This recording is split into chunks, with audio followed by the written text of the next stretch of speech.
Oh, so I just did a thing and filmed a video without pressing record. That happened.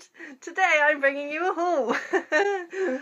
Firstly, I've got Virginia Woolf's To the Lighthouse. This is one of the Virginia Woolfs I've been meaning to pick up. It's not an excellent copy, but I thought I would get it when I saw it. Look how dated it is, bless it. This is one of the Virginia Woolfs that seems to be everybody's favourite, so I thought I would pick it up because I do want to start reading Virginia Woolf. So far I've only read Orlando, which was quite good. I wouldn't rave about it, but it was quite good, and I think out of all of them it sounds like the one I would enjoy least, so I'm looking forward to the others. This, from what I can tell, is about a family who holiday at a lighthouse, and in typical Virginia Woolf style it is done a bit differently, and it seems that it is completely told through the family's observations of their time, so it sounds like it could be interesting and I'm looking forward to that. Then I got the ugliest book I think I own. This cover, there is no excuse, plus there's a sticker on there that won't come off, so it's all bad, it's all bad. I mean, Penguin, what were you thinking when you designed this? This is by Ted Revisited by Evelyn Wow, or Wall, wow, I'm going to say wow because I can. This, from what I can tell, follows the life of a boy called Charles, before the Second World War, and his life and his family and his times. That's all I know about that one. Then I also picked up Vile Bodies by Evelyn Waugh. This, I believe, is a bit of a kind of F. Scott Fitzgerald-y, looking at the ridiculousness of high society and their drinking and their partying and things like that, and just the bad things that people got up to when they had money in the olden days.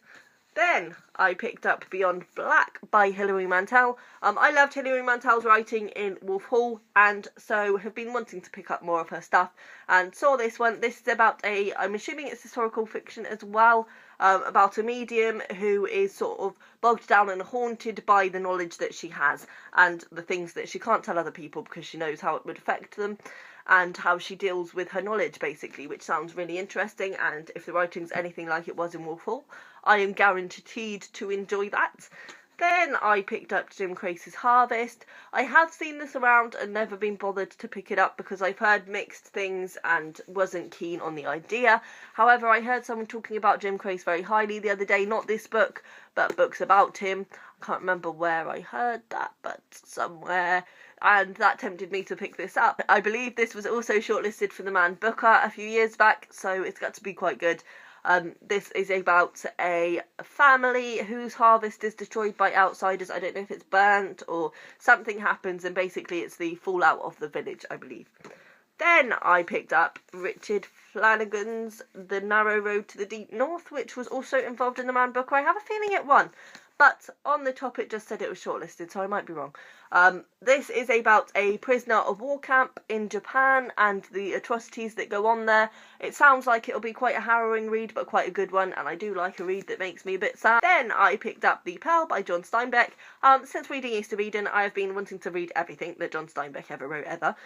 And I picked this up for £1, which is excellent because it's only thin, and I do begrudge paying the retail price that is $8.99 for a thin book, so it was excellent to see this for cheap. This, I believe, is just about greed and power and the need for riches and stuff, and how it destroys us without us seeing it, which sounds quite interesting, and I definitely will enjoy that one. Then I picked up All Over Creation by Ruth Ozeki.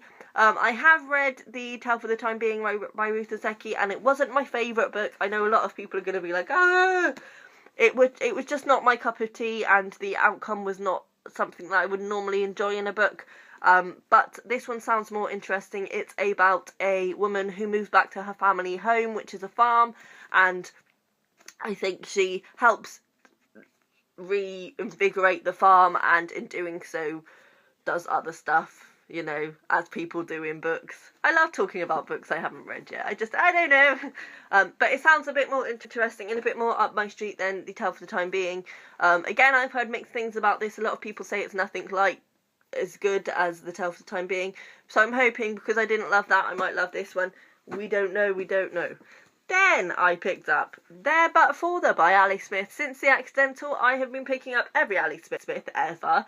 there can be no surprises, really. But I don't actually know anything really to tell you about. On the back it says it's about a man at a dinner party who locks himself in the room of the house he is staying in, or at, I don't know, something like that. But I'm sure it'll be good, because it's Ali Smith, and who needs to know what it's about when it's got that name on the cover?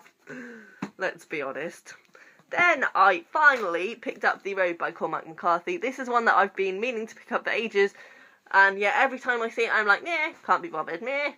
So I actually picked it up this time, and I believe this is about a father and son and they're travelling across landscapes in America. I don't know if it's dystopian and it's sort of a broken world or anything like that. It says ravaged landscape, so I'm assuming maybe there's something like that about it. But it sounds interesting, and there's a film about this, and it's a very famous book, so I should probably read it. Probably. Then I picked up Tipping the Velvet by Sarah Waters. This, I believe, is her first book that got quite big, and I don't really know what it's about, but I know there's a lot of lesbianism there. I think it follows one girl and sort of the trials and tribulations of her life, and I like books that sort of challenge the confines of society, and I think this is definitely going to do that. Look, there's a bottom on the cover, so yes, looking forward to that one. Then I picked up some bargains, which I was really excited about, and they're saved to last because they're the best. Firstly, I got The Library of Unrequited Love by Sophie DeVry. This I have wanted for a while, but it's £10 and it's really tiny, and I just couldn't justify the expenditure. But I found it for £1 and picked it up straight away. This, I believe, is translated from French, and it's about a woman who finds herself trapped in the library overnight, and just move you over a bit. And I believe it's about what she sort of discovers about herself in that time, and it just sounds really quite sweet, and I think I'm going to really enjoy that one. Then I picked up Jonathan Livingston Seagull by Richard Bach for 75p. Now this is another one I've wanted for ages, but it's tiny, and it's £9 odd, and I just couldn't justify that. But for 75p, I've already read this, but I will leave my views on it sort of for the wrap up. But it's a really sweet little story about a seagull called Jonathan who wants to fly well and fly hard, and the other seagulls are of the opinion, you know, you're weird, you should only want to fly to get food, and they sort of outcast him. But it's about his journey in being the best at flying, and it's really sweet and just nice. Then I picked up a whole box set of Roald Dahl's adult short stories and whatnot. This was only £5 and I was so excited to find it. Included are Over to You, My Uncle Oswald, Someone Like You, which I already own, but never mind, Switch Bitch, Sweet Mystery of Life, The Wonderful Story of Henry Sugar, and Kiss Kiss. Most of these are short story collections. I believe My Uncle Oswald sounds like it might be a novel, but other than that I think they are all short story collections. Someone Like You is a funny one. It's not necessarily my kind of short story, but I still, it's Roald Dahl and it's short stories and it's got to be a good thing. So very excited about that. So that's everything I bought this week, and it's a lot more than I thought it was, but you know, these things happen. Yeah, so that's everything. Bye.